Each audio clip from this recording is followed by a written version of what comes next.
into. Consideration and action to accept the superintendent's FY20 budget and refer it to the Finance Committee. Is there a motion? Ms. Trevorrow, second by Mr. Balfans. Superintendent, please. Good evening. Today we begin my third budget process with our presentation of the 2020 budget proposal.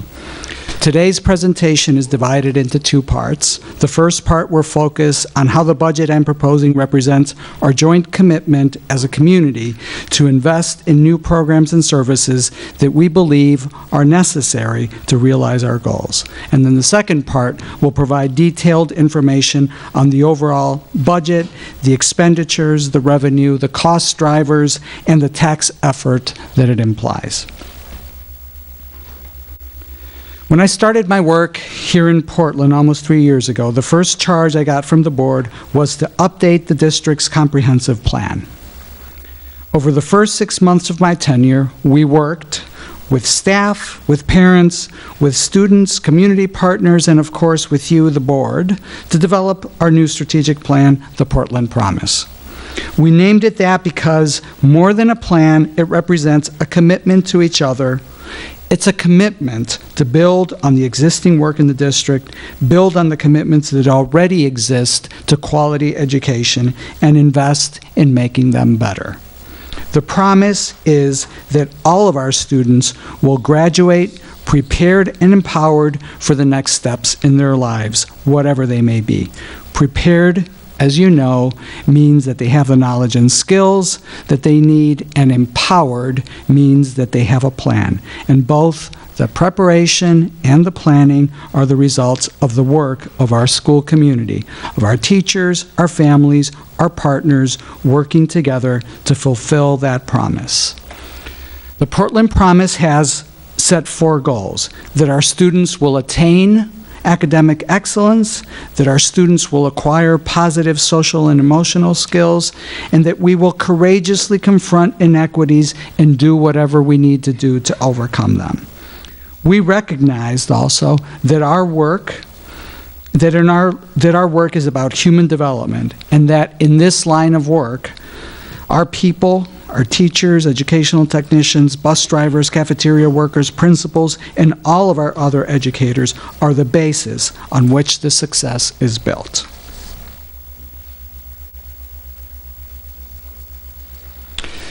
In early 2017, the board adopted the Portland Promise.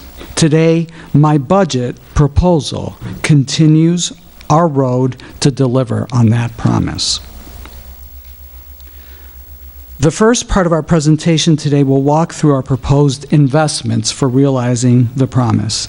And it's important that we realize that we are talking about a drop of water in a pool. The overall costs of the proposed investments represent less than 3% of our total budget.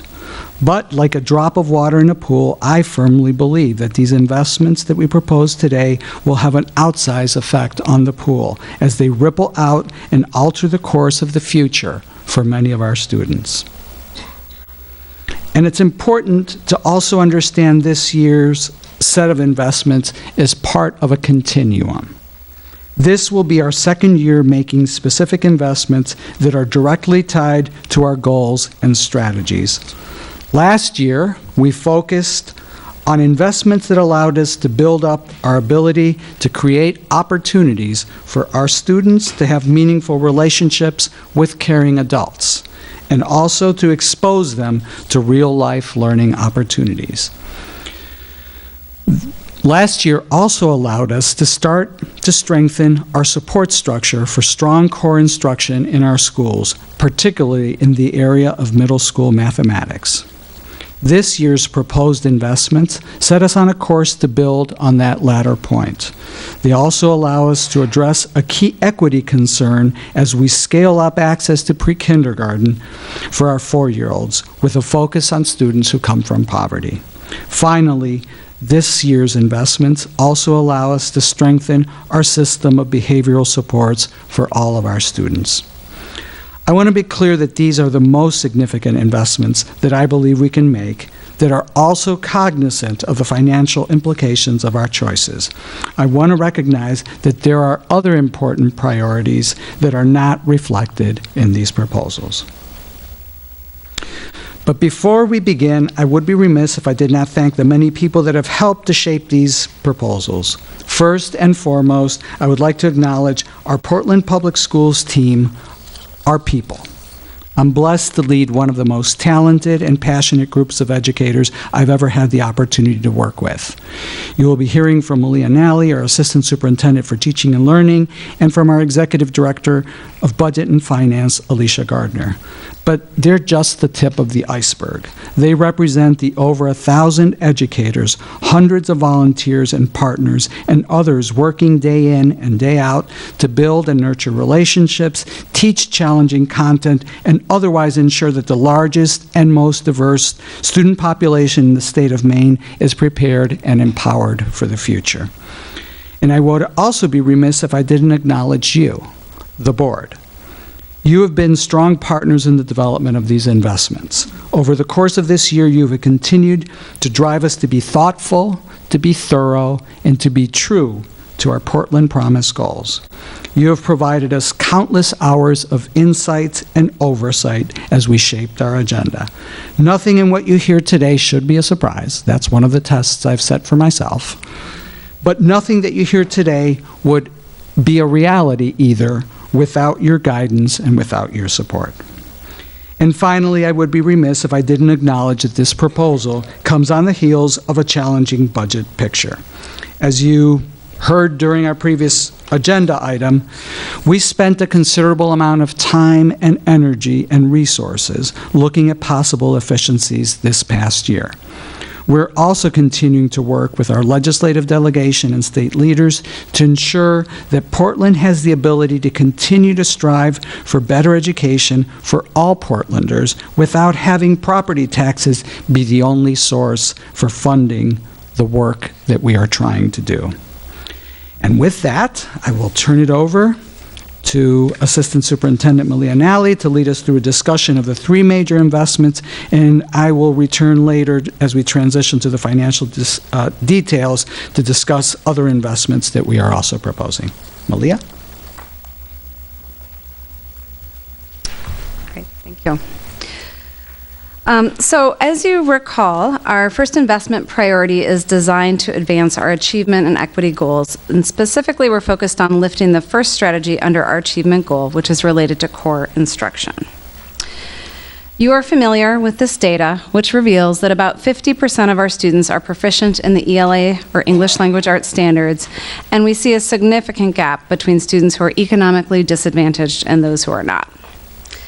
This is true for math as well, where we see about 36% of all students at grade level, and again, a significant gap between student subgroups.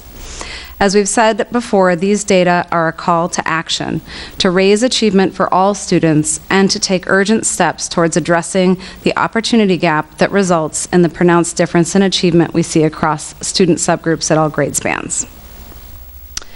There are many strategies needed to raise achievement and address these gaps. We are choosing to focus deeply on core instruction because we believe there's a need to do so.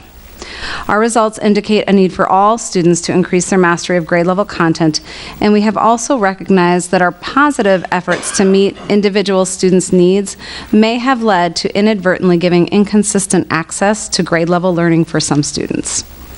Our attention on core instruction is focused on supporting teachers with ensuring their tasks and learning experiences are aligned to grade level standards, and on ensuring that our curriculum and assessments are differentiated to meet a range of different needs. We like to say that we're looking for low floor, high ceiling tasks so that all students are held to high expectations with the right supports.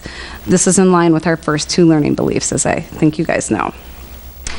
As far as our approach goes, we acknowledge that there is no single strategy or easy solution.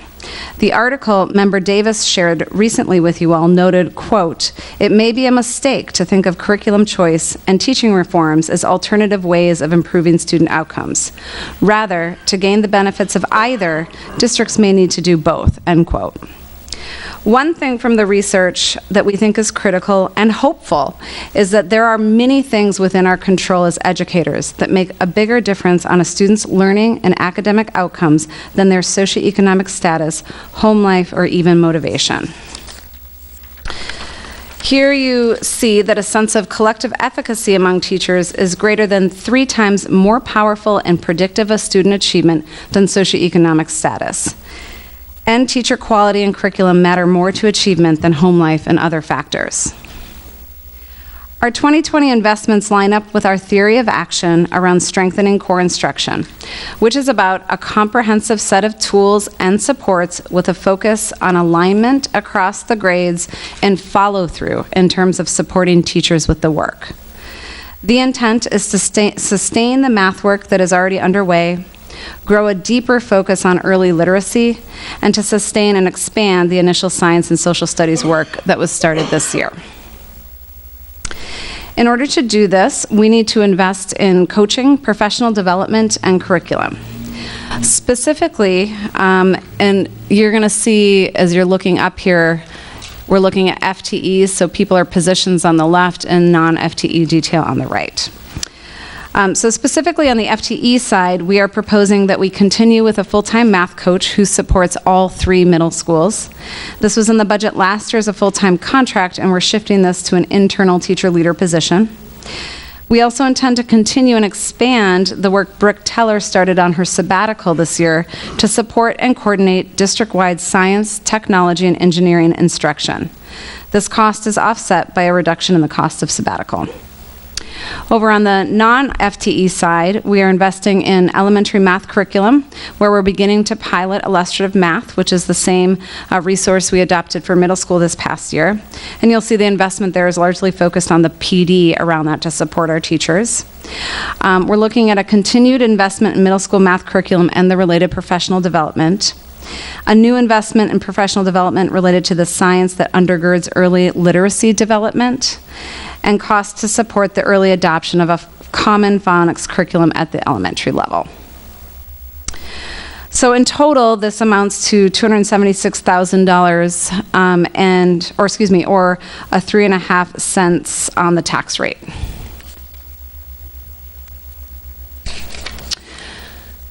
So next, our next investment priority is aligned to whole student and equity.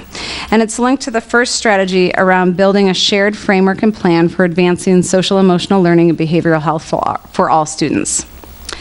As we've reviewed with you before, there is a clear need to prioritize this work. The research is clear that children have an increase in mental health needs these days, and it demonstrates that by attending to social emotional learning, there is both a positive impact on pro-social behaviors and academic achievement. Our strategy is focused on district-wide PBIS, or positive behavioral interventions and supports. Many people have different ideas about what PBIS is and means. So at its core, it's a decision-making framework for how to build explicit expectations and supports to help all students meet those expectations. This framework calls on schools in the district to use a multi-tiered system of supports that become more intense and individualized as the student need increases. There is significant science behind this strategy, and we've had a handful of schools implementing it for many years now. In supporting schools with their individualized action plans around this work, we're also looking at the degree to which these systems, routines, and supports are trauma sensitive and culturally responsive.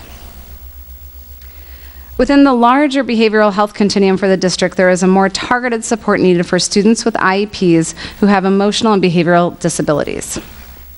These students are currently being served in schools and in our Bayside Day Treatment Program. As you know, we've been on a more than year-long journey to develop a strategy to strengthen the continuum of what we call least restrictive services for these students, and to refine and move our day treatment program. This budget proposal includes the refined BREATHE program model, which includes in-school BREATHE support programming at all grade spans and a more restrictive and high-support day treatment program. You'll see here that there are many FTE ads for this program, And as a reminder, the cost for these FTEs is largely offset by the reduction in outside behavioral health professionals, we call them BHPs, and by a significant increase in reimbursements for Maine care billing.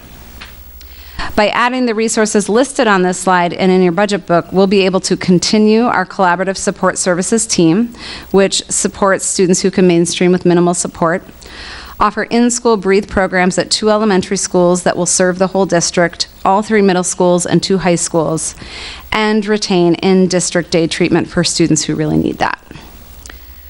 So altogether, the cost to enact this significant evolution to our breathe program is $530,000, or 6.6 cents on the tax rate. And then finally, the budget includes an investment in expanding access to public pre-K to get us a step closer to delivering on the pre-K promise to the city. This work is aligned to our equity goal and the related benchmarks.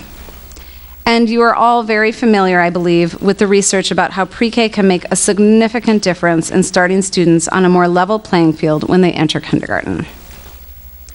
The design of our expansion strategy is intended to be responsive to what families actually need in order to take advantage of this critical opportunity, especially families from low-income backgrounds. We have settled on a goal of adding at least 140 more seats over the next 5 years with a mix of PPS and community partner classrooms. Our motion requires all teachers to be PPS teachers on the PEA contract, includes before and after care, and calls for a transportation strategy. The investments in the 2020 budget reflect the addition of 2 new classrooms, bringing existing community partner teachers onto the PEA contract, providing the before and after care, providing English language development services, and building in capacity to support, coordinate, and oversee the program and the expansion over time. The total budget impact for these additions is $560,000, or 7 cents on the tax rate. So I'm going to hand it back to the superintendent. Thank you, Malia. And as you know, people are the foundation of our work. That is why in our Portland Promise, the base on which all the other goals rest is on people.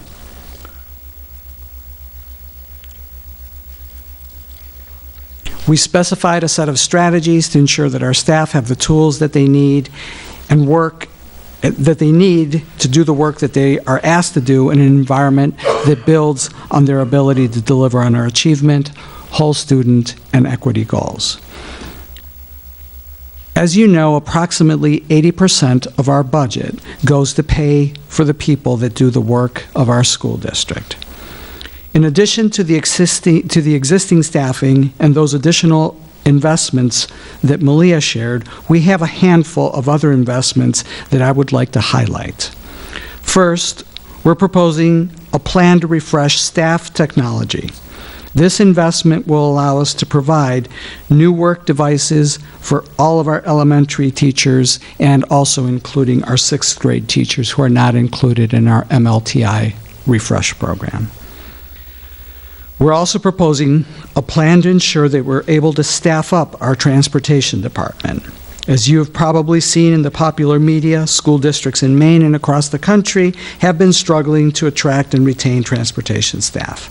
Our proposal, which has been successfully piloted in the last couple of months under the leadership of our transportation team led by Eric Wood, provides the type of positions that we believe give us a leg up on hiring.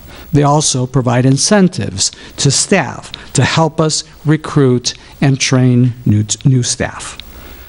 We're also proposing to staff our Peaks and Cliff Island schools with a full-time teacher leader. This investment represents a return to previous staffing levels that are supported by the experience this year with a part-time teacher leader. And we're proposing to add administrative and support capacity to our special education department. As you will recall from the recent presentation by some of our teachers, this was highlighted as an area of significant need.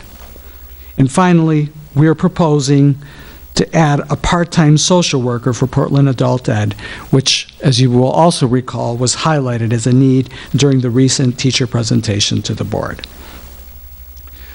not in the category of people, but also things that we wanted to highlight for you, are that after 2 years of planning, we are starting a new program at Portland Arts and Technology High School. That's our cybersecurity program. This high skills and high wages addition to our PATHS programming, all of this offering is largely offset with CTE funds. And finally, we're submitting an application to renew our community eligibility program, through which students at 4 of our schools receive free lunch. Because of federal rules associated with that program, we do not believe that our current numbers will allow us to receive sufficient reimbursement to offset our costs completely. But this program has been an important one in assisting us to increase participation and to reduce food insecurity. So we're proposing to offset the costs with general revenue funds. This joins our current investments in universal free breakfast at our high schools as a way in which we work towards ensuring our students' nutritional needs are met. And now we will transition to the presentation on the budget details led by Executive Director of Budget and Finance, Alicia but before we do that, sorry, this was a late transfer and it's not in my notes. This is a summary of all of our investments, and what we want to highlight for you is that the total investments, which I mentioned in my initial comments, amount to less than 2% of our total budget and are a 22-cent impact on the tax rate. And with that, I will turn it over to Alicia. All right, thank you very much. So we're going to talk some numbers now. First, we're going to go through our expenditure budget, and then we're going to follow up with revenues, and finally, we'll finish up with the tax impact. The FY2020 Superintendent's recommended budget calls for a total spending of $117,795,091, an increase of $7.2 million, or 6.5%. Of that $7.2 million, approximately $2.6 million, or 2.2% of the total budget, is for new investments in the Portland Promise, as we just heard. Existing salaries and benefits make up 77% of the overall budget at just over $90 million. Contracted services, which includes a variety of budget items such as professional services, employee training, professional development, repair and maintenance, and facilities costs, among many other things, makes up 8.7% of the overall budget at $10.3 million. Supplies includes supplies for all schools and departments, food supplies, utility costs, and technology supplies. This budget category makes up 3.8% of our overall budget at $4.5 million. We have an other budget category, which is relatively small at only $800,000 and includes items such as field trip transportation, dues and fees, and contingency funds. This is 0.7% of our overall budget. You can see it's a little purple sliver up there. And finally, debt service is our final category, which is just over $8.8 million in FY2020.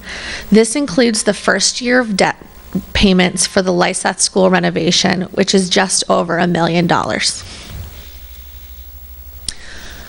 Our first category that I'm going to bring you through is our salary budget. And on this slide, you'll see both regular salaries and our sort of all other salaries, which includes temporary employees, subs, and stipends. So the proposed salary budget for 2020 is $71,440,551. It includes professional salaries, instructional aides, administrators in school buildings and at central office, and support staff throughout the schools and departments.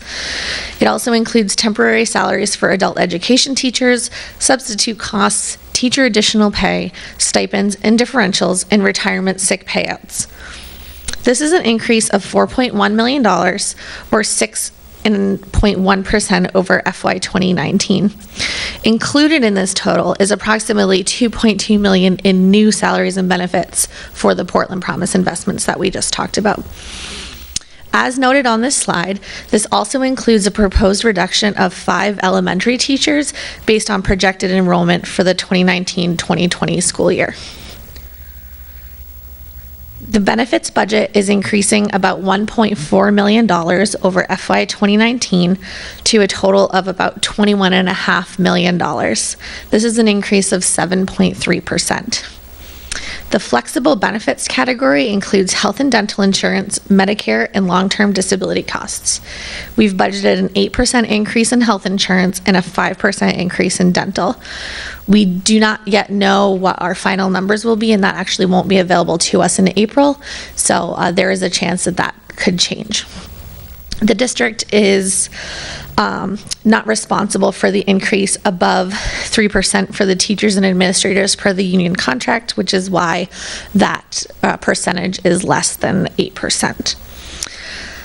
Medicare and long-term disabilities are variable depending on salary increases. We chose to reduce our unemployment compensation by $30,000 in this budget based on usage over the past several fiscal years. Another change in FY2020 is our retirement costs are up approximately $300,000 or 9%. A portion of this increase is variable and due to an increase in salaries.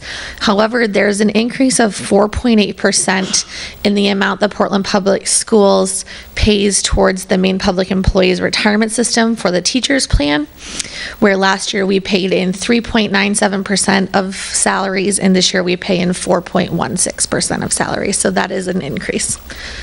And finally, we continue to see a reduction in workers' compensation insurance, and we are holding life insurance the same as last year. Our debt service budget is up $544,000 overall, or 6.8% over FY19.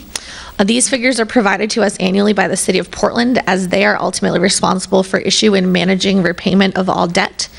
A significant amount of debt rolled off between last fiscal year and the projected budget, because as I mentioned previously, the first year of the Lyseth renovation payment is in this total and is expected to be over $1 million.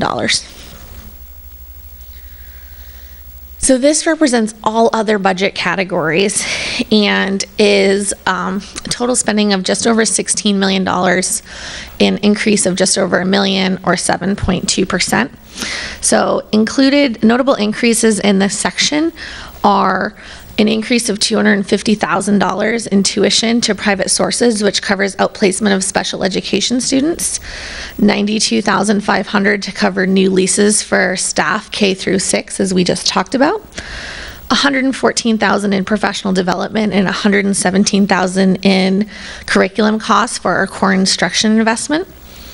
We have a planned increase of $50,000 in our natural gas costs, $60,000 in gasoline, and $193,000 in repair and maintenance throughout the district, with $50,000 of that set aside for the renovations for the Breathe program. An additional $25,000 to the City of Portland for athletic field maintenance, and a planned increase of $22,000 for outside mowing and plowing contracts. And we've also included a $50,000 increase in rental cost for the cathedral for our Portland Adult Ed building. So all of those total are just about $1 million. I already said that, sorry. So this is our expenditure summary total. As we just went through all of these categories, we are up the $7.2 million. $4.6 million of that is existing staffing, programming, and contracts, and $2.6 is the new investments that we spoke about earlier tonight. So now we're going to go through the revenue side of the budget. How do we pay for all of this? So before we get into the revenue totals, I think it's important to understand how our education budget is funded. The blue portion shows the total amount of our budget that's supported by property taxes. The red portion shows the amount coming from the state of Maine in education subsidy. The green amount is all other general fund revenue. The purple is use of fund balance, so funds left over from prior budgets that we're allocating to offset tax needs.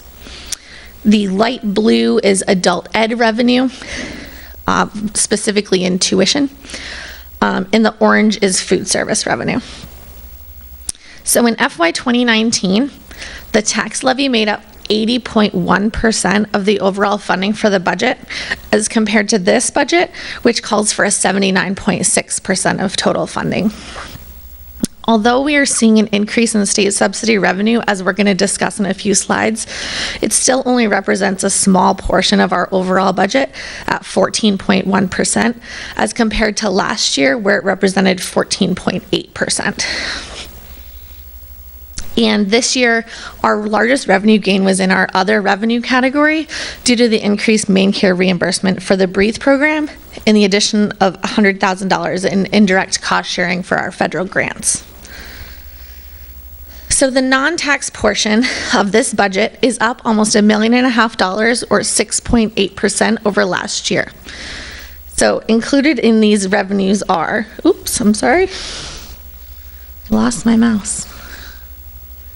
Oh no, oh there it is, sorry guys.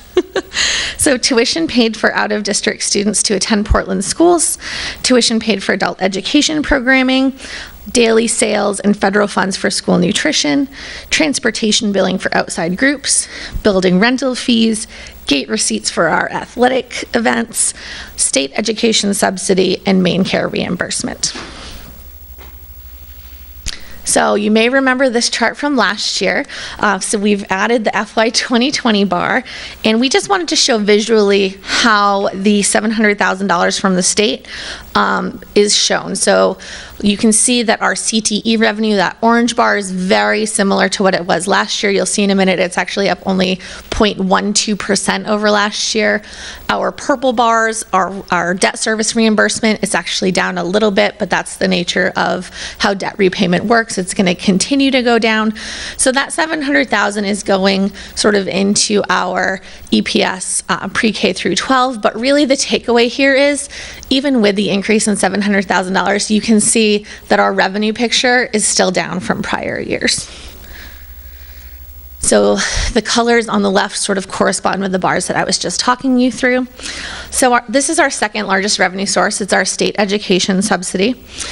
We received our preliminary estimate in mid-February that we will receive about $17.6 million, an increase of just over $700,000 or 4.17%. This $700,000 represents just 0.6% of the revenue needed to fund our budget in FY2020.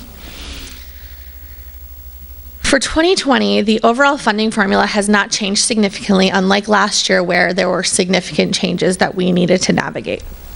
There are two areas that account for a majority of the increase in allocation, and those areas are special education and regionalization and efficiency. The special education funding formula has increased the baseline amount that we receive for each one of our special ed students, as well as the amount that we receive for high-cost students. So as you can see here, we received $976,000 more special ed dollars than we did for FY 2019. The Portland voters approved the Portland Public Schools joining the Greater Sebago Education Alliance as part of the regionalization efforts encouraged by the Department of Education in order to offset our loss in system administration funding. While the system and administration funding did decline for 2020, which we knew was going to happen, the amount we were receiving for regionalization and efficiency went up by $96,000 or 104%. So had we not joined the Greater Sebago Education Alliance, we would not be receiving that funding. In total, our allocation, which represents the minimum budget that the district is allowed to have, is $88.1 million, which increased just under $1.3 million or about 1.5%. And this is fairly in line with what we were projecting that the allocation would increase. However, you may recall that we were very worried about what our increase in valuation would mean for us, as we knew our state equalized valuation was rising over $266 million as compared to the prior year. Due to the increase in education funding proposed in the governor's budget, the state was able to reduce the mill rate, which determines the amount to be raised locally depending on valuation. Portland's local expectation increased by $560,000 because the mill rate was brought down by 20 cents. To put this into context, had our mill rate stayed at $8.48 like it was for last year, our local expectation would have been $1.7 million higher, and we would have lost $400,000. So that's a swing of $1.1 million we've seen because that rate was brought down. So what does this mean for our tax needs?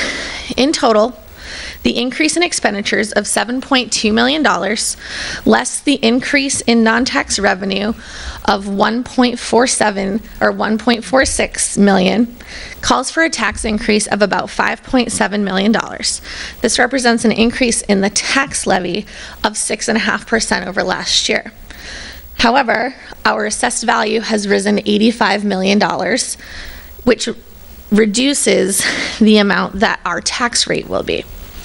So because of this, we anticipate that the school portion of the City of Portland tax rate will rise 60 cents to $11.74, an increase of 5.4%. The addition of 60 cents equates to a property tax increase of $144 annually on a home valued at $240,000, which is exactly $12 per month. And with that, I'm going to hand it back to Superintendent Botana. Thank you, Alicia, and we are going to end now and give you an opportunity to ask questions, but I just do want to point out that the overarching goal of the Portland Public Schools fiscal year 2020 budget proposal is to deliver on the Portland promise. I look forward to a robust discussion with you, with the Finance Committee here, with the Finance Committee of the City Council, with the City Council, and I ask our community to remain informed, to become engaged in this process as we move forward towards a referendum on June 11th. So with that, thank you very much for your attention, and we're open to your questions.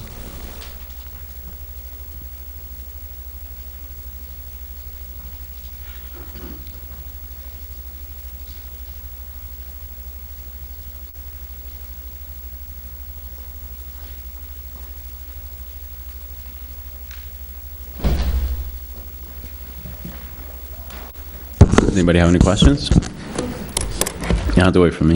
Ms. Morioni. Thank you, Superintendent and staff, wherever Alicia's right there. I guess my question is, looking at this, as we look out a little bit even further, and now we have the new governor and what is actually a benefit from where we were last year, and even though you're right, it's not quite, since the valuation did go up, it's not quite as helpful as we had hoped. But any other, I don't know whether we know yet what the governor's intent might be, how we may fare even for future years, because again, with the debt service, we'll be continuing to add more with our bonds and so forth. So just curious as to any projections. I can certainly get that back for you. This is some work that we've done with our the enrollment facility study to project out. So I believe at the current mill rate that we have now, if that were to carry us forward to next year, I believe it's a projected $1.5 million loss. Next year, our valuation is going up by over $500 million. That's already confirmed. The year after is an estimate at this point, but is about the same, another $500 million. At our old mill rate, which was the 848 that I had referenced earlier, the loss projection for both years was over $3 million. At this lower rate, it's reduced.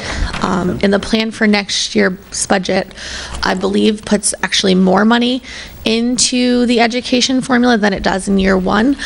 So it's not crazy to believe that that mill rate would drop again, but that depends on sort of what happens as they go through other bills and how those get funded and how much of that total gets eaten up by sort of new initiatives. So sort of where we stand right now. A follow-up question is regarding our special ed work, the BREATHE program. Is what's in the budget now as proposed, is that basically where we want to be with that program? In other words, after this year, we would then have it locked in the budget as this is the program shift, and we wouldn't see it would need to be maintained, obviously, but is this sort of the big year of having that additional funding piped in, or is this just the beginning of that phased-in approach with our special ed students?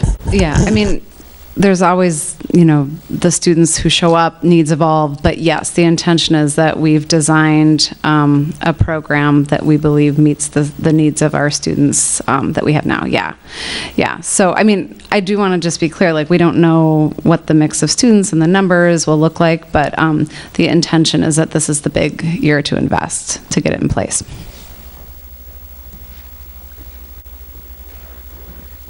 Any other questions? Ms. Bigler?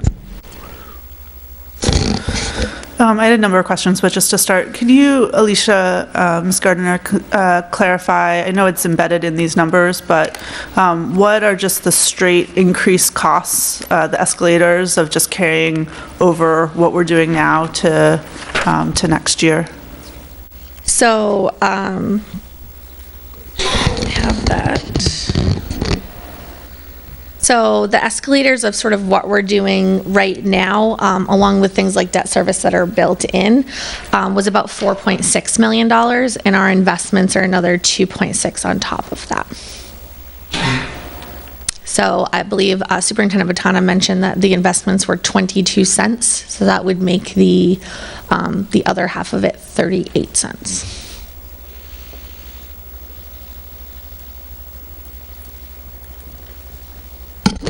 Thank you. My other questions weren't necessarily directed to you. Okay.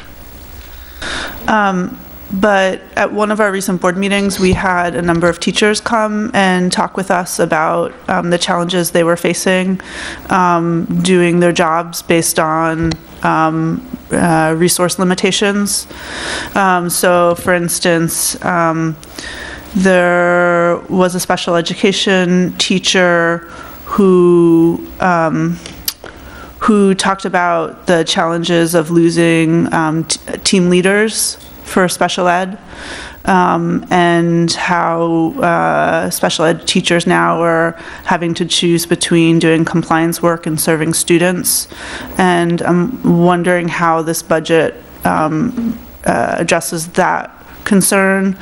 There is another teacher who talked about the music department previously having 25 teachers, and now we're at 15, and talking about how music has been just cut to the bone. And so those were examples that from that evening that I really remember. I'm wondering how we're addressing those very poignant concerns that were brought forward to us. So one of them, the first one, we are addressing, that is part of the additional investment that I described around the support structure in the special education department, and I look forward to discussing that in detail with the Finance Committee instead of trying to do that tonight, because we're not prepared to go at that level. So that one is being addressed, but there is nothing in the budget that addresses the music program. As I mentioned in my remarks, there are other priorities that exist that we are not able to address in this budget, so there are things for us to do into the future. In the budget book in the back, there are a number of pages that discuss the investments in fairly great detail. There are sort of the summary squares that you saw as part of the presentation, but there's also narratives underneath explaining why many of these investments are included. And on page 27, there's a narrative about sort of the support services administrative team changes.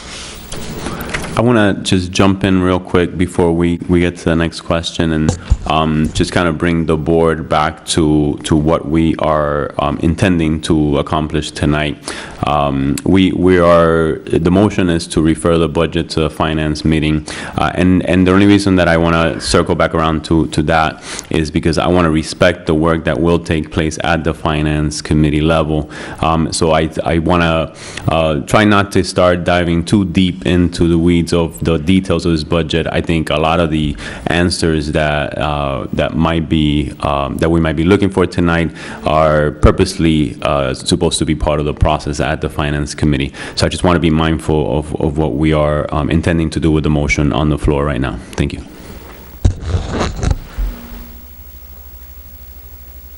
I didn't mean not to have you ask questions. Ms. Bondo, please go ahead. Clarification here. On the new addition investment, I just want to understand the social worker that we're adding is for where exactly? Adult education or any other specific school?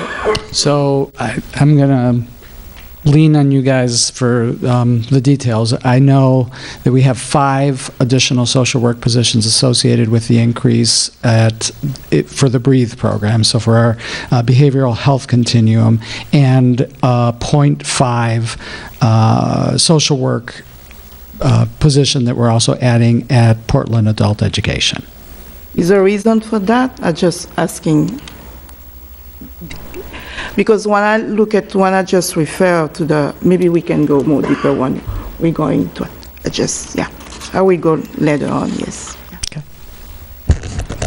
I don't want to discourage anyone from asking questions. I just want to allow the superintendent to answer, maybe by saying that's a valid question. We'll discuss at the finance level, and it's important that we do ask questions. So I don't want to discourage that part. And we will be more than happy to address that in detail at in the finance committee. Yeah.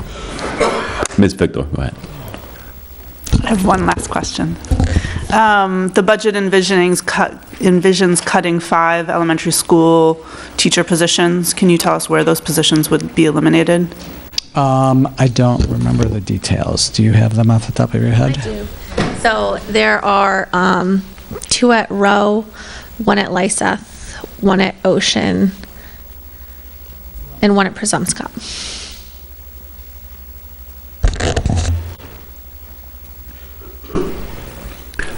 Any other questions?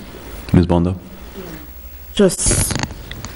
I try to figure out to see where the multilingual is being located on those specific budget. Or you have any details? Because I just wonder about the... So this budget shows everything in the aggregate. It includes the general fund, adult education, and food services all in one budget. What we're going to be presenting on Thursday will include a more detailed cost center summary for each group, and multilingual will be pulled out in that review. All right, thank you. You're welcome. Just add something around Ms. Vigdor's question about what she described as cuts to elementary positions. I want to be clear that from our perspective, those are not cuts to elementary positions, that those are adjustments based on the board's approved class size numbers and our application of those class size numbers to the current enrollment projections for schools next year. I do want to remind the board that that is a process that we engage in annually. This year, the opposite of that happened, where we actually had to add at least 1 classroom. We actually added 2 classrooms at Lyseth after the school year started, based on the number of students that actually materialized. And we also, at that time, reduced the position at East End that we wound up not needing. So these are the kinds of administrative adjustments that I think you expect from us in an effort to be responsive to schools and responsible to the taxpayers.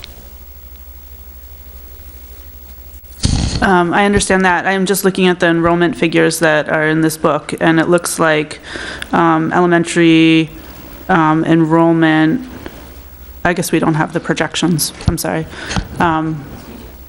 We do have the projections. They're just... projections now. So those are, we in essence, I mean, we can explain this in detail, and we have a chart that shows exactly how we do this, the rollovers, and where the rollovers create numbers that allow us to reduce as well as increase. We have some of the schools where you have, 2 reductions and 1 increase, so that netted a single reduction in the school. But it wasn't just that static. There's actually movement, up as well as movement down. Thank you. Any other questions? Seeing none. I just have one question, more or less about the process. Earlier this year, we received some guidance from the City Council on the budget, but at the time that guidance was discussed and given, we were looking at a very different financial situation. So perhaps, and I don't expect us to go over that right now, but perhaps we could talk about how we will join our joint meetings with the Finance Committee and the city will probably include that discussion as well, revisit that discussion and clarify the guidance that they will ultimately give us as we shape the budget. I don't know if Ms. Trevor wants to chime in on that, or the superintendent. I think you said it well. We have our joint finance committee meeting next Wednesday, so we'll be able to hear their take on where we are at that point. The budget guidance workshop that the council had was kind of, I mean, they didn't arrive really at any sort of majority sentiment, which makes it not all that helpful to us. But I think, you know, our last joint meeting with them was before, like you said, before the state budget came out. And so we didn't know what our picture was going to look like in terms of state funding. It's maybe a little more optimistic than we were thinking at that time. And so perhaps their thinking has changed. So I think that will be a good thing to talk about at our Finance Committee meeting, probably on Thursday, and then we'll be able to meet with them jointly next Wednesday. Excellent, thank you. I don't have any other questions, so if there's no other board questions, if we have any public comment on the motion. Seeing none, any further board discussion? Seeing none, I'll say that I'm excited to recommend the budget to the Finance Committee and begin the process officially. I expect us to continue this collaborative approach that we've had and be as transparent as possible. I've told the superintendent over the last so many months that the purposefulness and the thoughtfulness of the way that he's presented his investments and the workshops that we've had leading up to this evening have really prepared the board in a way that, since I've been on the board, I've not felt has been part of our process. So I'm really proud of what we've done, what we've invested up to this point. I recognize that it has included some very long evenings from our staff and the board here. I'm looking here at that front row of some people that I cannot imagine the amount of hours that you guys have had to invest outside of your regular 9 to 5, so to speak, obligations. So I'm immensely proud of all the work that you guys have done and how well you've prepared us to send this document over to the Finance Committee. So I'm deeply, deeply thankful. We have a few more weeks of that hard work ahead of us, but I'm confident that it'll all pay off, because we're going to be building a much stronger district, and we're going to be delivering on the Portland Promise. So having said that, all those in favor of accepting the superintendent's FY20 budget and refer to the Finance Committee, please indicate. As it should be, it is unanimous with the students in favor. Thank you.